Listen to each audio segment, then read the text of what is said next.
Good morning, friends. We're starting today's vlog in the kitchen because I've got some sourdough bread machine bread in the bread machine, but I put it on the dough cycle because I'm gonna make hamburger buns for dinner. So, and they are ready to do now. So I'm gonna put the camera down so you can see what I'm doing. I have a baking sheet with some parchment paper on it, and we will make some rolls and get those started for dinner. So I'm just gonna start by very lightly flouring my countertop.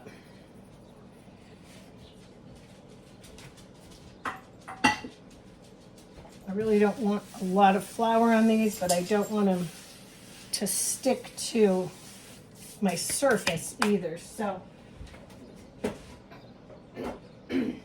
this beautiful dough, isn't that pretty?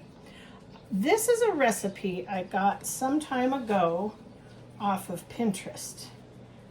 And I believe I just searched sourdough, bread machine sourdough. And sometimes it can be just a skosh sticky on the bottom.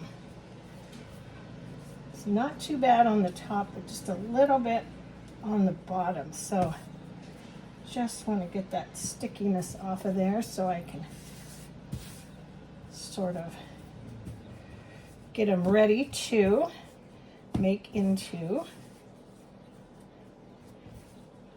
rolls. I usually get with this recipe, let me go see if my dogs want to go outside. I think they do. Get a nice little loaf about that size. If I were making, let me let my dogs out. You guys want to go out? And I do apologize if you can hear gardeners outside. I don't have my doors shut yet. It is supposed to get quite hot today, in the high 90s. Oh, yeah, you can really hear them across the street. So I don't have everything closed up yet, but I will shortly. So I usually get about 8 hamburger buns, which are pretty good sized hamburger buns. I think that's what I'm going to do today. They seem to work out really well for hamburger buns. You can use them for pulled pork. We've used them for French dips. Real easy. So I'm just going to start by dividing these in half. And I'm going to try a new trick I learned today. Half again. Watching Kate at Venison for dinner this morning. She was making some sourdough rolls, which I actually do have the recipe she was making. This doesn't happen to be that same recipe, but I did find something very interesting that she said, so thought we would try it. It's a little bigger. Sometimes you'll get a little bit bigger one and you can add it to a smaller one. So how many do we have? 2, 4, 6, 8. Yep. Let's just give a feel. I like to just kind of give a feel and see if one seems a little bit bigger than another. If it does, take a little bit from it. Put it over here. Now, I've always made, and even she said she used to do this till her mother-in-law taught her this trick. But when I would make my rolls, and the way my mother taught me, was you would pinch them up like this, kind of give them a twist, and that would be your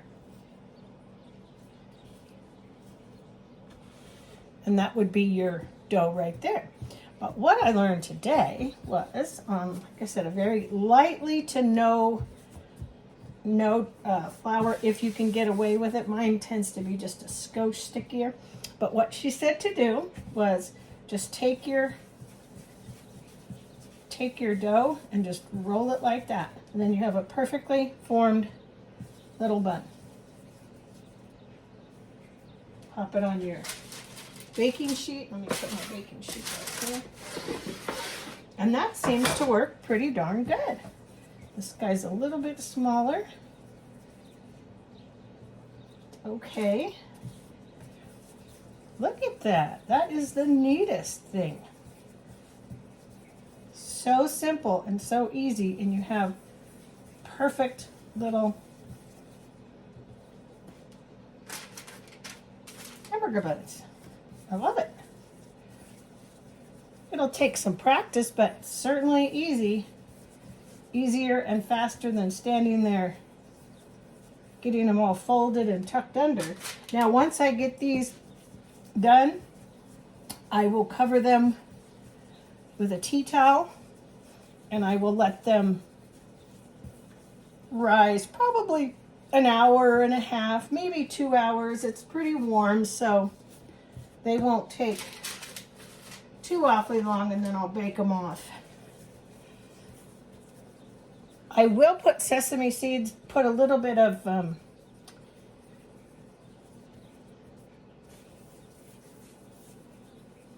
egg wash on them. What I was doing there.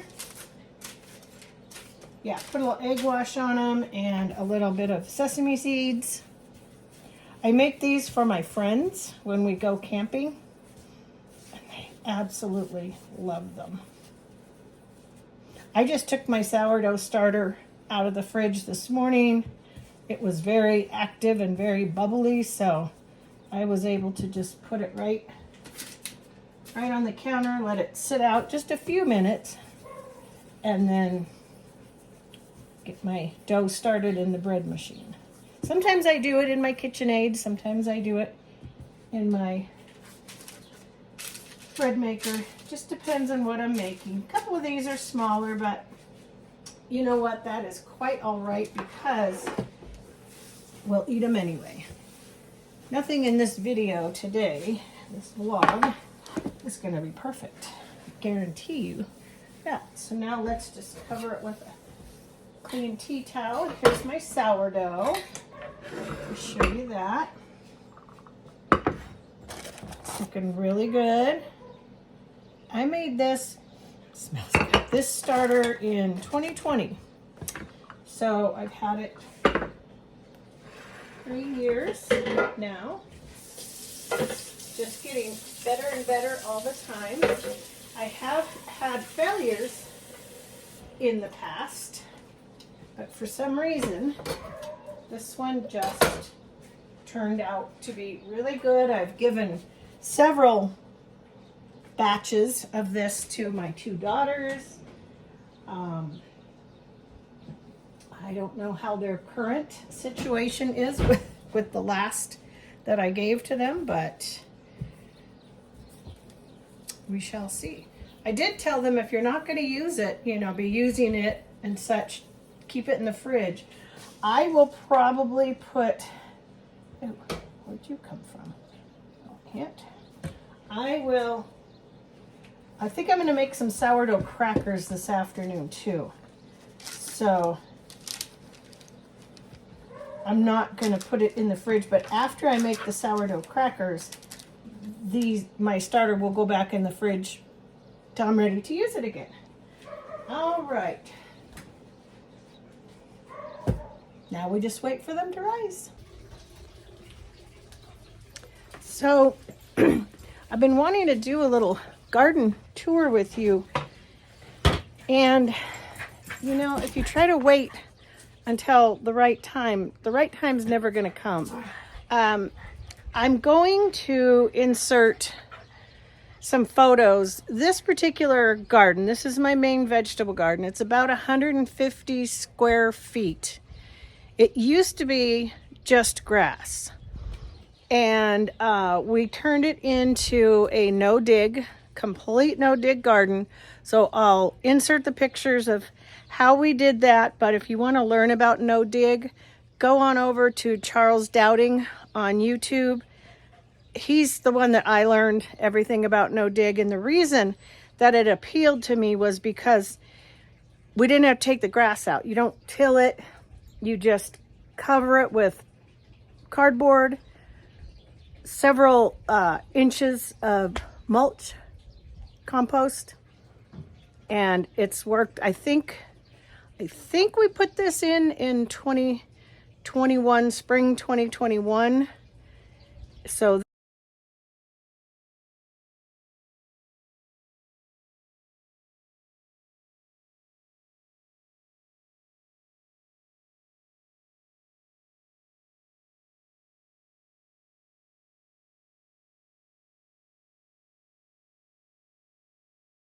this will be the third full year. I've got some, I'll show you what I planted, but I'll also show you the volunteers. And if I can, depending on the placement of them, I will let the volunteers grow, because I figure if they went to that much work to try to survive, then I want to let them. So I'm going to turn the camera around and we're going to get to just walking down the way here, and I'll show you my compost bins. I make my own compost. I do not fertilize. I do not use any pesticides in my garden whatsoever. It's 100% organic. I will, however, always the beginning of the growing season, and then usually probably pretty soon I'll do a dose of fish emulsion on my garden. But between the homemade compost and the fish emulsion, that's all the fertilizer it gets. And as you'll see in a minute, everything is very, very healthy. And this will give me a chance too to kind of eyeball things that are going on and see what I'm going to have to come out and harvest a little bit later. But it is supposed to be hot today, so I wanted to get this done before it got too hot. So let me turn you around and take a look at the garden. Okay, we're going to start right here where I guess you would call it the entrance of my garden. And I hope my dog doesn't start barking too much, but I wanted to show you. I saw this beauty. Look at that. That is a spaghetti squash. And right here I've got some volunteer tomatillos from last year. This little guy here is a friend of mine gifted me two melons. I need to deadhead some of my flowers. But I did leave these tomatillos to grow just because they're doing well and I can support them. And with tomatillos, you always need more than one. Here we've got a couple of volunteer sunflowers that I just let grow. You can see in the weeds, and with my dog, this is what my compost looks like. Some of these tomatoes, I need to come in and get some of the lower leaves off, and I'll show you. See, it's getting harder and harder for me to get behind here and see.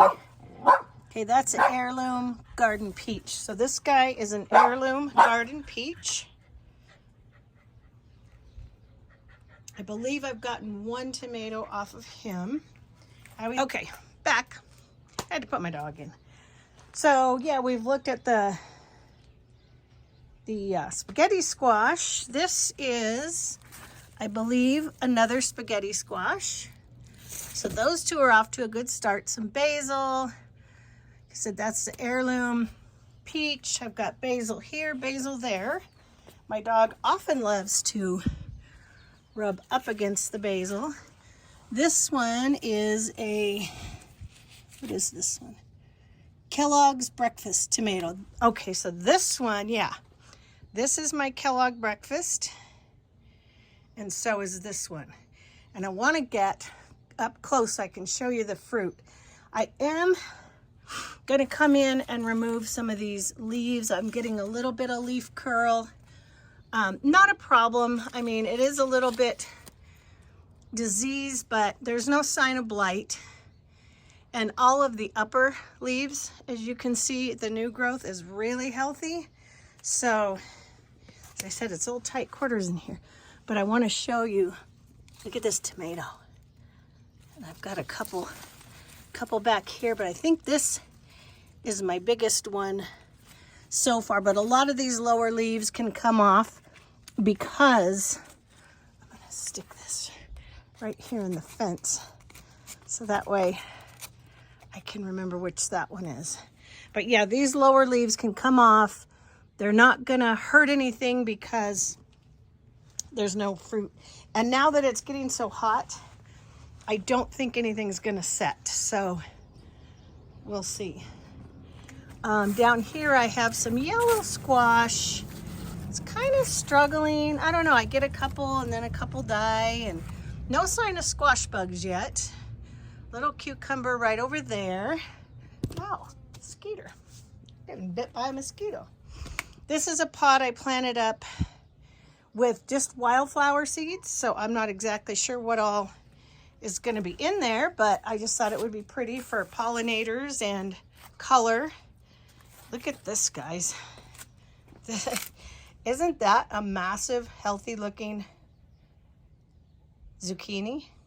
I've harvested several zucchini off of here already, and it looks like I've got another one there, another one on the other side. So yeah, this guy is being very prolific this year. I could come in, and I probably will, and cut off some of these lower branches like this because they're so big, and it's just getting harder to get around in here. This, I believe, is a yellow squash. Yep. And it's so-so.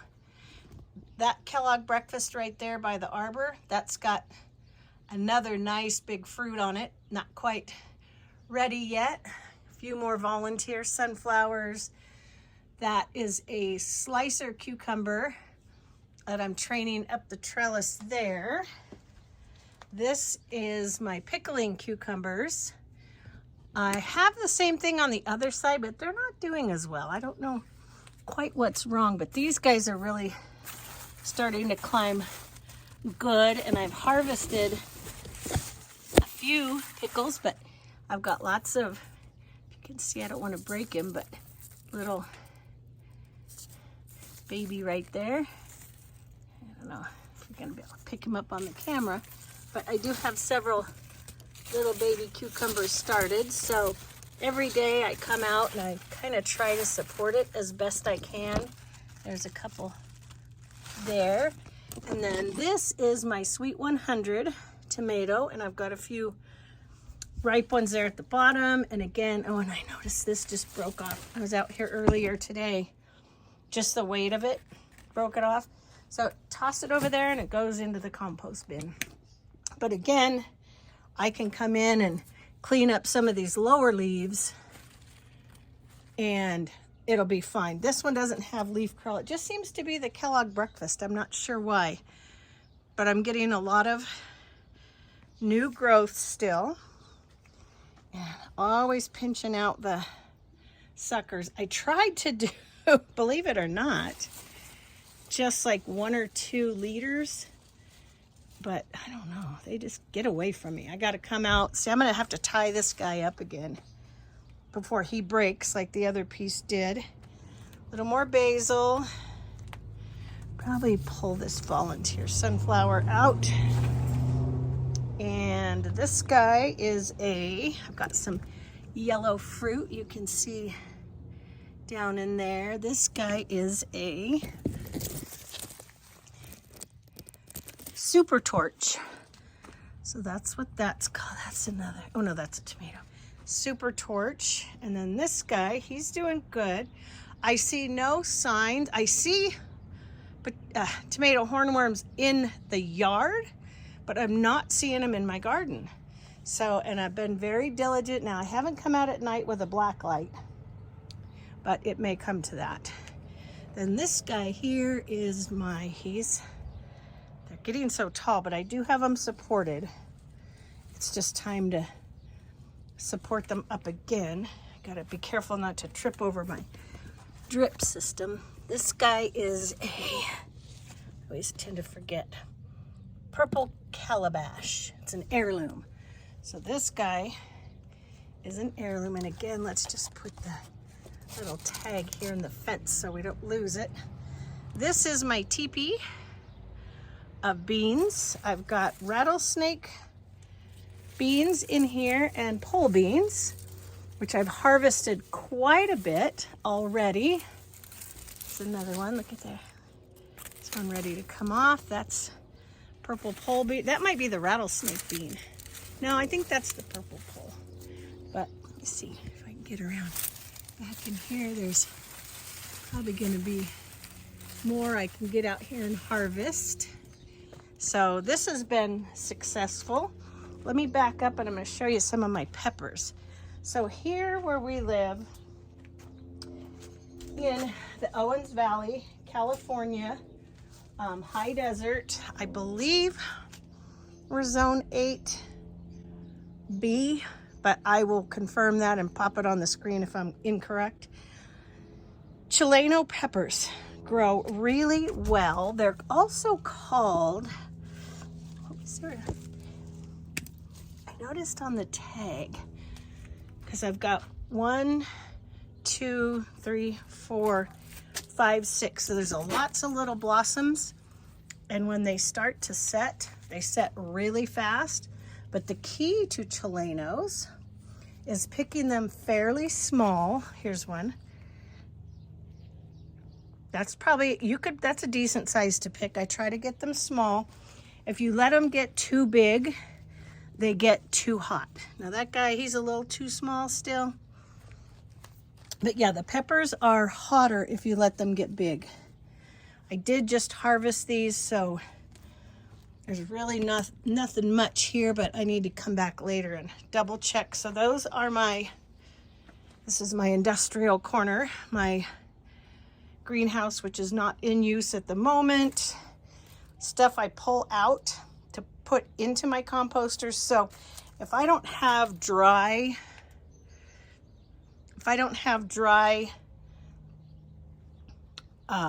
green waste to put in, I put bedding pellets, because you want like equal parts green waste and brown waste. So that's how I combat that. And then that is, it's supposed to be, oh, it is. That's a jalapeno. That's supposed to be a poblano, but it is, I don't know what the heck it is. Yeah, it's supposed to be a poblano, but it definitely does not look like it. So I don't know. And then this is an Anaheim. So yes, I've harvested some beautiful peppers off of there. Again, some more basil. And then I have one eggplant, which I have not gotten any fruit yet, but the plant is healthy. So this is another view of the garden. And I wanted to show you my composters. So my husband got me this one last year. This is a really nice one. That's my first one. So I've actually got that is still making compost, and so is this. And this side I'm kind of trying to finish up so I can dump it. It's a hot, needs heat, air, water, green waste, brown waste, and that's how you make your compost. So this one is sort of breaking down more. This probably has, I just dumped my compost, this one, maybe 2 or 3 weeks ago. So this has a good few weeks left. This a little more. But what I'll do is put water, green waste, brown waste, and then you just turn it. It's a really nice one. I don't know if I can do it by hand. With one hand, it's pretty hard, but you just turn it. So it needs the oxygen as well. But there's a lot of information if you want to start composting out there on starting your own composters, your own compost, and it's a fabulous thing to do. And then this is my small one. It's still cooking. I just put some stuff in here, and I've got some, and then this one just spins. Yeah, sorry about the shadow, but it's hard to do one-handed. Trying to hold my pole bean too. Just give it a turn, a few turns every day, feed it, let it ferment basically. As long as it's getting enough water, oxygen, green waste, and brown waste, you're gonna get nice, beautiful soil. So that is the no-dig garden. And when you see the pictures that compare what it was like before to what it is now, just goes to show you, you can pack a lot of food into a very small space. And as things either get diseased or die back, it's early enough, I can do some succession sowing. I'm got a cobweb or something on me. Yeah, so I'll start maybe another round or two of zucchini, maybe some bush beans if I can clear enough area for that. And so that's the garden. It's starting to get hot. Here is, got my iced tea, sun tea going. That is myrtle, my crepe myrtle, a volunteer sunflower. This is my rosemary. I think tomorrow, sweat's getting in my eyes and it's starting to sting. Tomorrow I'm gonna make a recipe that I got from the Barefoot Contessa, and it's a lemon rosemary chicken. It's so good. So that's a volunteer 4 o'clock. This is, I can't remember what it's called, but it's, I think, about time to take it out. Repot something different. My little rose bush. This is my little, probably the lighting isn't the best, but just my little kind of perennial garden. I can't remember what those guys are called, but I want to put more of those in because that thing is so pretty. I'll get my plant identifier and I'll put it on the screen. It stayed beautiful all winter, and we got snow. I've got some lavender, some columbine, which I'm surprised is doing as well as it is, as hot as it is. But yeah, just a random miniature rose bush and some wave petunias. A lot of times I'll do herbs in this basket, in this barrel, but I didn't this year. I wanted to do flowers. So just a lot of petunias. My sweet alyssum is sort of getting a little hot, so it may come out. You can tell it starts to dry and it's not as pretty. These are nasturtiums. I always put the seeds just around the edges of my barrels, and then they just get prettier and prettier as the season goes on. And I've got some basil here, just a little potted basil. Perpetuo, and then I got Italian large leaf.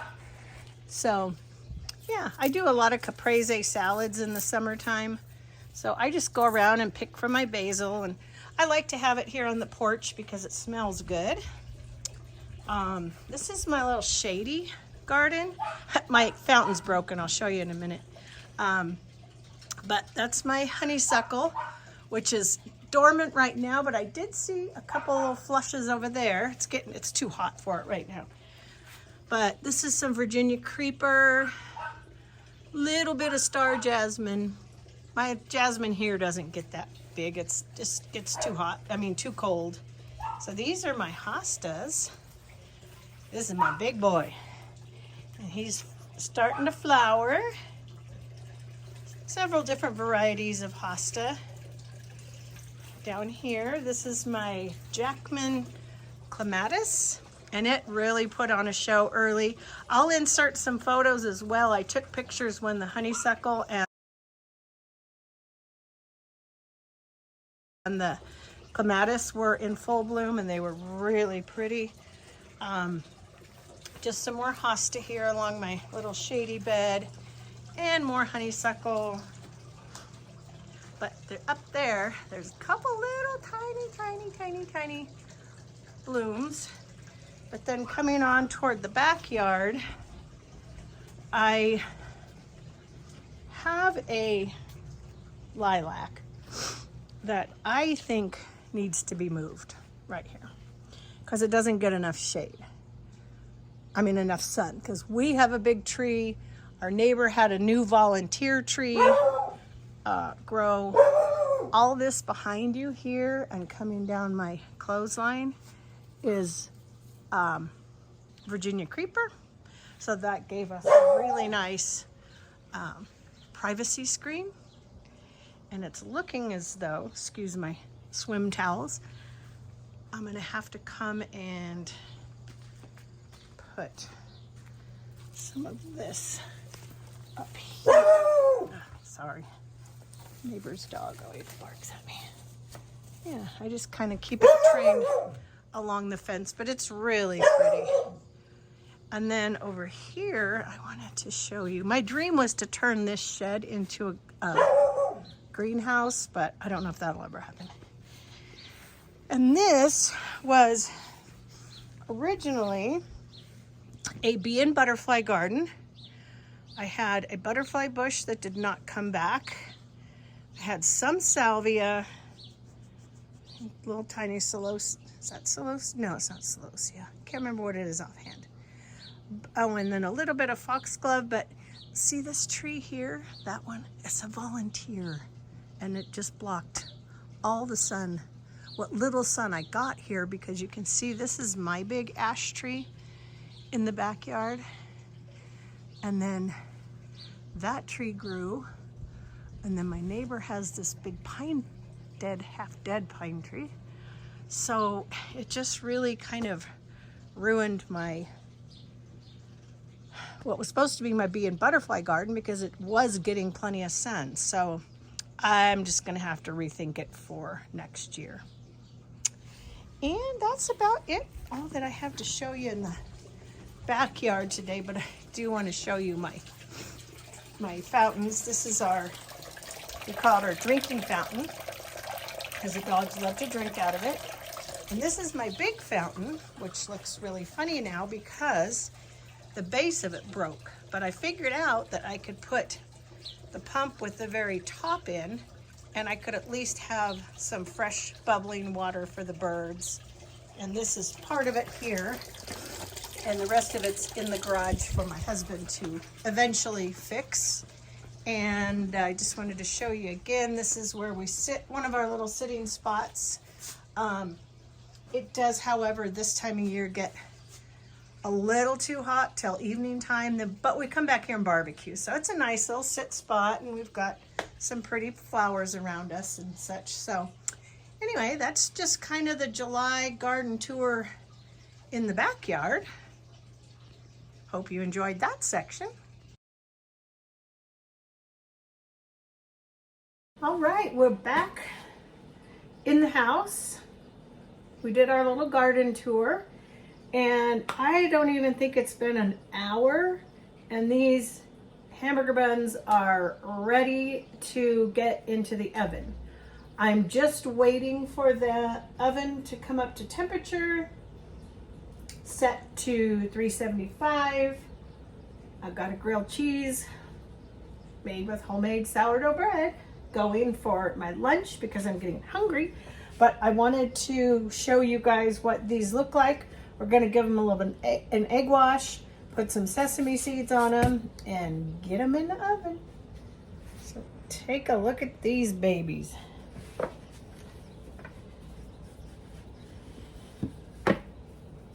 Don't they look beautiful?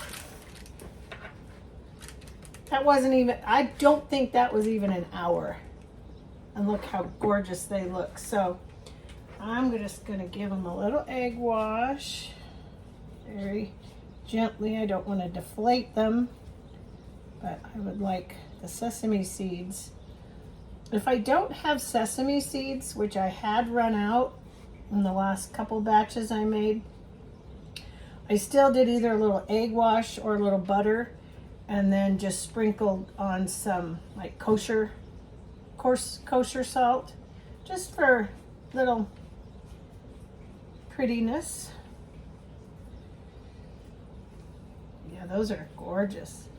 I will try to put the recipe. Being as how I got it off of Pinterest, I really don't know how that works. It's fairly easy though. I can write it down and put it in the show notes. It's a cup of sourdough starter, a teaspoon of salt, 2 tablespoons of sugar, 3 cups of bread flour, a half a cup of water. Not in this order, but so going in the correct order would be 1 cup of starter, half a cup of water. I sometimes have to add more during the mixing process because we are a drier climate here. But yeah, then 3 cups of bread flour, 2 tablespoons of sugar, 1 tablespoon of salt, 1.5 tablespoons of salt is what I use, and then 1 tablespoon of yeast, and 1.5 teaspoons of salt. So yeah, fairly simple recipe for sure. Perfect timing. My oven just came up to temperature. Sprinkle some of these sesame seeds on here. And then I think what we'll do for dinner is have probably some bacon guacamole burgers, because I've got an avocado I need to use up so I can make it into some guacamole. And I've got a little bit of bacon I can cook. So yeah, I think that'll be good. Nice easy dinner. We can cook on the grill outside and we won't have to heat up the house on a hot day. All right, these are going in the oven. I'll show them to you when they come out.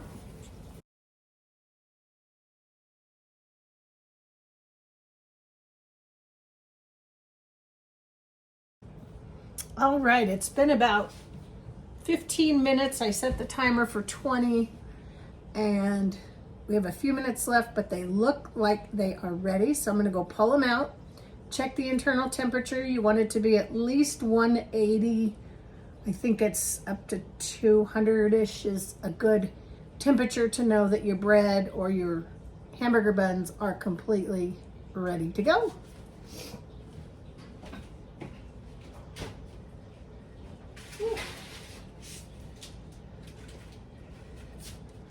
Look at how beautiful those are.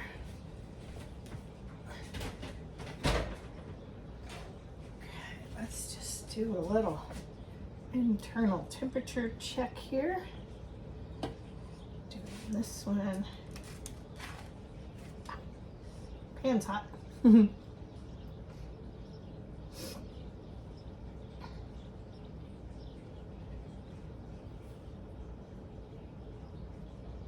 Oh, you know what? It was on Celsius.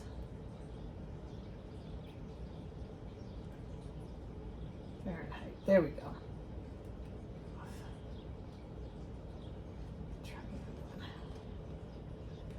Didn't realize I'd gone to Celsius. Oh yeah, 193.95. Yep, they are ready to go. Let me turn my oven off.